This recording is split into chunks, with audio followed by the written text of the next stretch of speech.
예수님께서 다 이루었다 라고 선언을 하십니다.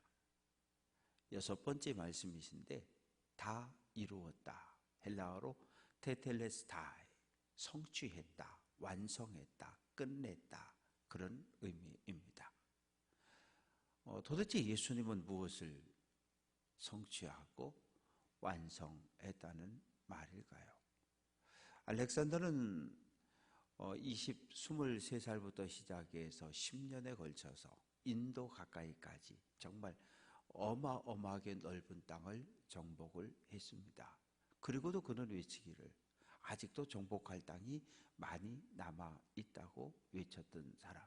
그러나 33살에 말라리아로 죽음을 맞이하게 됩니다.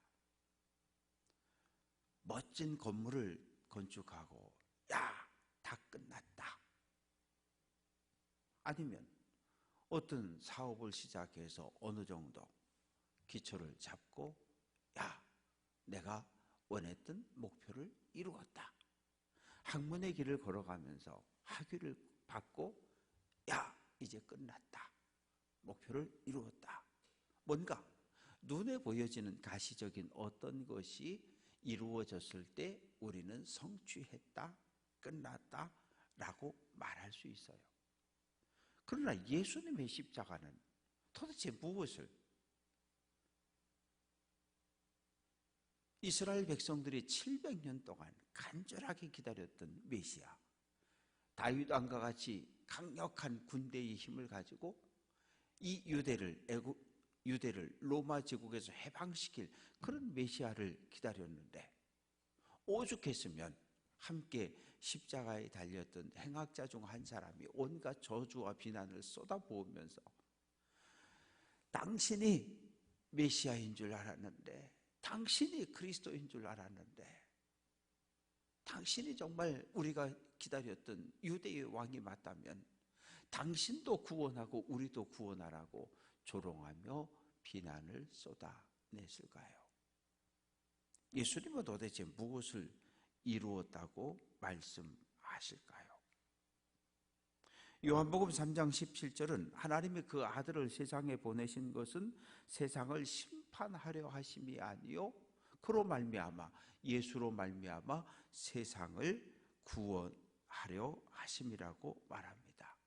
예수님이 이 땅에 세상에 오신 목적을 분명하게 기록하고 있는데, 그것은 유대를 로마 제국에서 해방시킬 정치적인 왕으로 이 땅에 온 것이 아니라 하나님을 떠난 하나님의 백성들을 다시 하나님의 나라로 이끌어서 하나님의 백성으로 구원받은 삶을 살게 하려고 예수님 이 땅에 오셨다는 거예요. 그 목적을 이루셨다는 거예요. 예수라고 하는 이름 속에 아들을 낳으리니 이름을 예수라 하라. 이는 예수가 자기 백성을 그들의 죄에서 구원할 자이십니다. 출애굽 1세대가 시내산에서 하나님을 만났고 하나님과 언약을 맺습니다. 우리는 지금부터 이스라엘, 하나님의 다스림을 받는 하나님의 거룩한 백성으로 살 것이고, 우리는 하나님을 우리의 유일한 왕으로 모시고 섬길 것을 약속합니다. 그게 시내산 언약입니다. 이 약속을 깨뜨려서요, 누가? 이스라엘 백성들이 약속을 깨뜨리고 아수르에 짓밟히고 바벨론에 짓밟히고 바사에 짓밟히고 헬라에 짓밟히고 이제는 로마 황제에게 짓밟히고 있는 거예요. 하나님의 다스림을 받아야 할 거룩한 하나님의 백성이 이방 왕과 황제들의 다스림을 받는 그런 상태에 빠져 있는 거예요. 유대인들이 기다렸던 메시아는 우리를 로마 제국 황제의 통치로부터 우리를 구원해서 오직 하나님만 섬기는 하나님의 백성의 자리로 돌아가는 것을 원했던 거예요. 예수님이 이 땅에 오신 목적은 하나님과 관계없이 삶을 살아갔던, 하나님과 관계가 끊어진 죄로 인해서 삶을 살아가며 마귀의 다스림과 죄의 종으로 살아가던 우리들을 예수님 십자가를 통해서 우리를 다시 하나님의 백성의 자리로 옮겨놓는 것, 이것을 우리는 구원받았다고 이야기하는 거고, 그래서 우리의 신분을 마귀의 다스림을 받는 죄의 종에서 하나님의 아들로, 하나님의 백성으로 옮겨 놓는 일이 예수님이 이 땅에 오신 목적이고 사명입니다. 그걸 이루었다는 거예요. 그럼 어떤 방법으로? 히브리서 10장 10절은 이 뜻, 하나님의 뜻을 따라 예수 그리스도의 몸을 단번에 딱 한 번 십자가의 유월절 어린 양으로 당신의 몸을 십자가에 못 박아 죽임으로 단 한 번에 하나님의 뜻을 성취하신 분이 예수님이십니다. 그러면 왜 굳이 예수님이 이 땅에 오셔서 십자가의 그 끔찍한 고통을 겪어가면서 괴로움과 고통 속에 죽어가야 했을까요? 죄 때문에 그래요.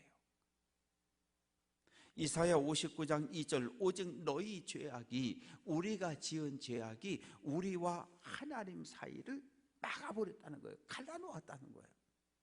하나님과 우리는 하나여야 하는데 하나님의 은혜 안에 살아야 하고 하나님의 다스림을 받고 하나님의 통치를 받고 이렇게 살아야 하는데, 우리가 죄를 지으니까 마치 우리 혈관 속에 찌꺼기가 지나가다가 혈관을 탁 막아버리면 문제가 생겨서 사람이 죽을 수 있잖아요.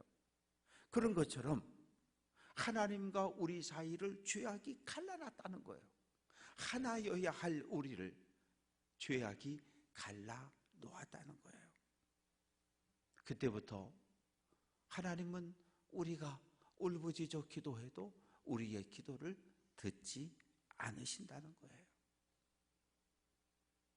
그래서 예수님께서 갈라진 하나님과 우리와의 이 사이를 십자가로 연결을 해 놓으신 거예요. 그래서 예수님이 십자가를 지셨는데, 요한일서 2장 2절은 예수는 우리 죄를 위한 화목 제물이니 우리만 위할 뿐 아니라 온 세상의 죄를 위하십니다. 우리가 예수를 믿기 전에 2000년 전 아무 상관없을 때 예수님은 온 인류의 죄를 대신 지고 십자가에 죽으셨는데 2000년 후를 살아가는 우리가 그 은혜를 누리며 살아가는 건데, 오늘도 여전히 이 세상에는 예수를 그리스도로 인정하지 않는 많은 사람들이 있는데, 예수님은 그들의 죄를 위해서도 십자가에 죽으셨다는 거예요. 우리는 그것을 받아들이고 인정한 사람들이고, 교회 밖에 있는 사람들은 아직도 예수 그리스도를 통한 구속의 은혜를 받아들이지 못한 사람들입니다. 많은 방법들이 있을 거예요. 춘천에서 서울을 가는 데는 여러 방법들이 있겠죠. 걸어서 갈 수도 있고, 자전거 타고 갈 수도 있고, 자동차를 타고, 오토바이를 타고, ITX를 타고, 전철을 타고, 여러 가지 방법이 있어요. 하나님이 우리를 구원하는 방법도 여러 가지 방법이 있을 수 있어요. 그래서 구약시대에는 양을 한 마리씩 잡았고, 염소를 잡았고, 소를 잡았고, 근데 그거 갖고 안 되더라는 거죠. 그래서 하나님이 정한 마지막 인류를 죄에서 구원하는 방법으로 예수를, 하나님께서 사람 몸을 입고 이 땅에 오셨고, 그리고 하나님의 아들 예수를 십자가에 못 박아 죽이는 방법을 택하신 거예요. 광야에서 불뱀에 물렸을 때 살려달라고 소리치는 사람들을 향해서 이 뱀의 형상을 노수로 만들어 장대 위에 높이 달아라, 누구든지 쳐다보면 산다. 그게 구원의 방법이었어요. 하나님이 택하셨던. 오늘 이 시대 우리를 향한 구원의 방법은 십자가에 못 박힌 예수, 다시 부활한 예수를 믿으라는 거예요. 그러면 구원을 얻는다는 거예요. 하나님의 구원의 방법은 하나님이 정하시는 거예요. 우리는 하나님이 정하신 방법에 순종하면 그뿐이에요.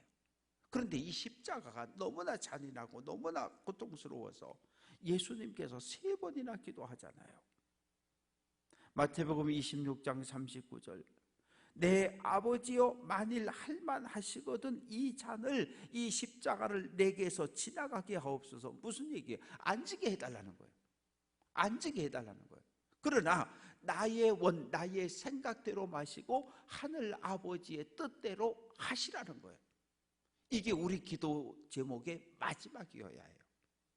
이러한 기도 제목을 하나님 앞에 올려드릴 수 있어요. 그러나 마지막 기도의 제목은, 하나님 제 생각은 이렇습니다. 그러나 내 뜻이 이루어지는 것이 아니라 하늘 아버지의 뜻이 나를 통해 이루어지게 하옵소서. 이게 우리 기도의 마지막이 돼야 돼요.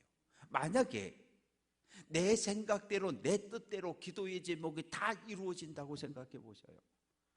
하나님 앞에 온전히 설 수 있는 사람은 단 한 사람도 없어요. 왜요?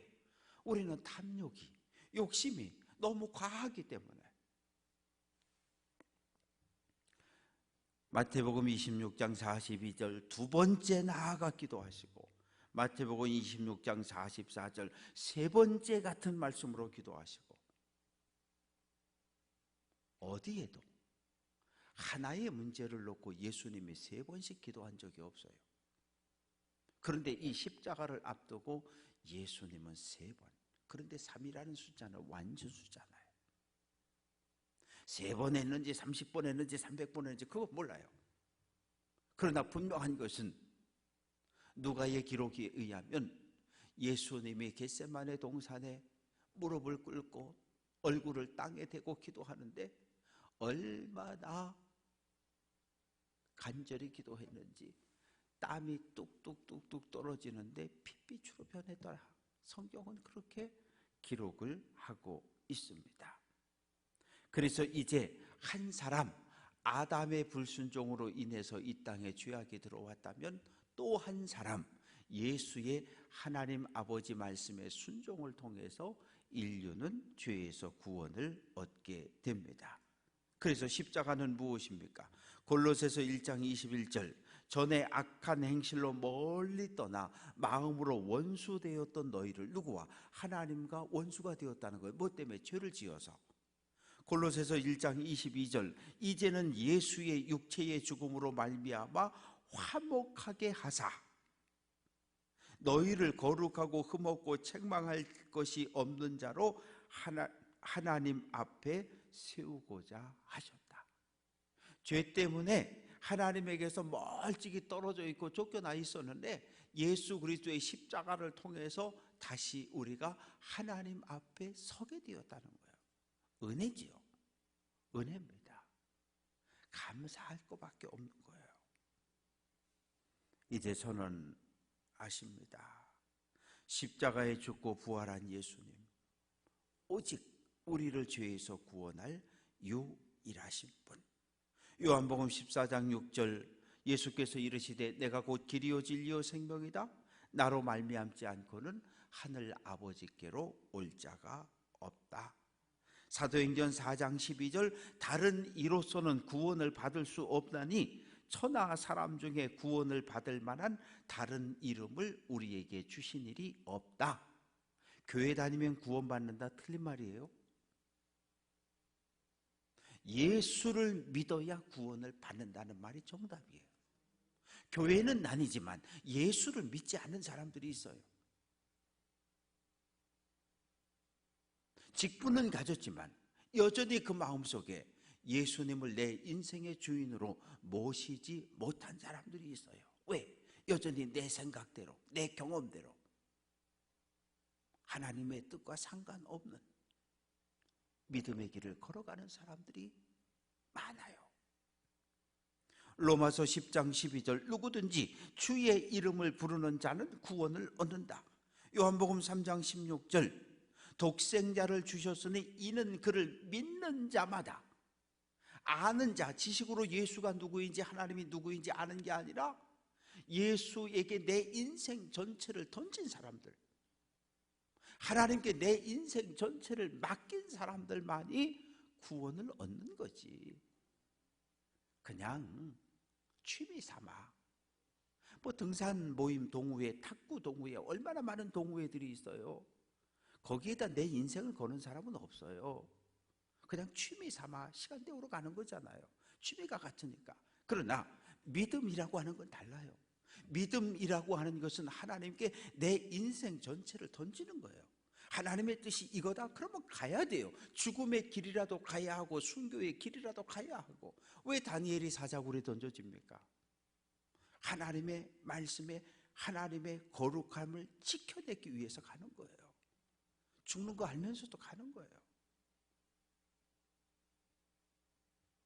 믿음은 내 인생 전체를 하나님께 내어 던지는 것. 마음대로 날 쓰시라고, 마음대로 하시라고, 죽이든지 살리든지 하나님 명령하시면 가겠다. 그것이 온전한 믿음입니다. 사랑하는 성도 여러분, 고린도전서 6장 14절은 하나님이 주를 다시 살리셨고 또한 그의 권능으로 우리를 다시 살리시리라. 우리는 부활의 신앙을 가지고 살아요. 하나님이 예수님을 사흘 만에 다시 살린 것처럼 우리도 죽음에서 다시 살려줄 것을, 구원할 것을 믿는 부활의 신앙을 가지고 있습니다. 우리도 언젠가는 베드로처럼, 예수님처럼, 바울처럼 죽음을 맞이하게 될 겁니다. 그때가 언제인진 아무도 모르지요. 시편 90편 10절은 우리의 연수가 70이요 강건하면 80이라도 그 연수의 자랑은 수고와 슬픔뿐이요 신속히 가니 우리가 날아가나이다. 인생이, 시간이 빠르게 가요. 2021년 우리나라 사람들의 평균 수명은 83.7세입니다. 전 세계에서 세 번째예요. 1등이 일본, 2등이 스위스, 3번이 우리나라입니다. 대단히 높아요. 지금도 동남아와 아프리카 지역은 평균 수명이 60세가 넘지 않아요. 아프리카 가난한 아주 극심한 지역들은 30세가 여전히 평균 수명입니다. 1950년부터 1955년까지 6.25 한국 전쟁을 거쳤던 그 시대 5년 동안 우리나라 평균 수명은 47.9세였어요. 50세가 안 됐어요. 그런데 불과 70년 만에 얼마나 많이 늘었습니까? 그러나 평균 수명이 늘었다고 죽음을 피할 수는 없어요. 먹고 자고 입는 것이 좋아졌다고, 의학기술이 발달됐다고 그래서 죽음을 면할 수는 없어요. 히브리서 9장 27절 한 번 죽는 것은 사람에게 정해진 것이다. 누가복음 12장 20절 하나님은 이르시되 어리석은 자여 오늘 밤에 내 영혼을 도로 찾으리니 그러면 내 준비한 것이 누구의 것이 되겠느냐. 우리는 내일을 이야기하고 내년을 이야기해요. 그러나 우리는 매일매일 종말론적 삶을 살아야 해요. 오늘 밤 하나님이 내 영혼을 부르신다면 나는 오늘 한날을 어떤 마음을 가지고 살아가야 할까? 오늘 밤 하나님이 내 영혼을 부르신다는데 오늘 여기서 싸우고 있습니까? 오늘 여기서 사기치고 누구를 때리고 거짓말하고 그럴 이유가 없잖아요. 오늘 밤 하나님이 내 영혼을 찾으신다면 우리는 사랑하는 사람들과 서로를 소중히 여기고 아끼며 하나님의 뜻을 이루고 하나님의 영광을 드러내는 삶을 살아야 합니다. 그러나 오늘 밤 절대로 난 안 죽을 거야. 내일도 살고 내년도 살고 후년도 살고. 라틴어에 메멘토 모리라는 단어가 있습니다. 로마 군인이 전쟁에 나가 승리하고 돌아옵니다. 개선 장군이 말을 타고 전쟁에 나갔던 기병대 보병들이 멋지게 행군을 하고 오고 거리에는 시민들이 나가 박수를 치고 꽃을 흔들고 환영하고 신전에서는 향을 피워 분향을 하고. 그런데 저 뒤에 전쟁의 배에 끌려오는 포로들이 큰 소리로 외칩니다. 메멘토 모리, 메멘토 모리. 로마 군인들이 시켰다 그래요. 무슨 뜻입니까? 죽음을 기억하라. 오늘은 너희가 전쟁에 승리해서 우리를 포로로 끌고 오지만 너희도 언젠간 죽을 수 있다는 것을 기억하라는 의미예요. 우리는 늘 삶과 죽음의 경계선에 서 있습니다. 늘 걸어서 출퇴근하던 그 다리가 갑자기 무너졌고, 그리고 40세 이장원 여사장이 목숨을 잃었다 그랬죠. 20대부터 미용을 배워서 내 미용실 하나 갖는 게 꿈이었고, 그 꿈을 이루었는데 출근하는 길에 인도가 무너져서 거기서 목숨을 잃었어요. 삶과 죽음의 경계 속에 우리는 늘 살아갑니다.